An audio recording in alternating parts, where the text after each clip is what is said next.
I was riding in a bike lane and I got hit by a car. 40% of crashes and fatalities happen from being hit from behind. The more we can make drivers aware and the more attention we can draw to the cyclist, hopefully both parties are more prepared to avoid any kind of crash.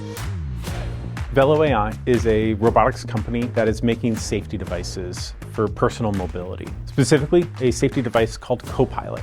It's a bike light, it's a camera, but most importantly, it's an AI device that helps alert bicyclists if they might be in dangerous situations. Cyclists will receive audible cues when a car is approaching, and it can also pair with your phone. So you can pull up the companion app, that'll show you a visual representation of what's happening behind you. You begin to get this sixth sense of knowing what's going on before it happens.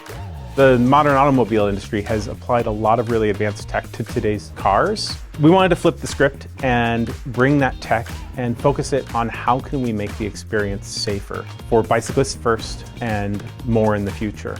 Honestly, Velo AI is looking to make streets safer for everyone. Having those eyes behind me and also having the app does give me an added sense of security, and it makes me feel safer on the roads.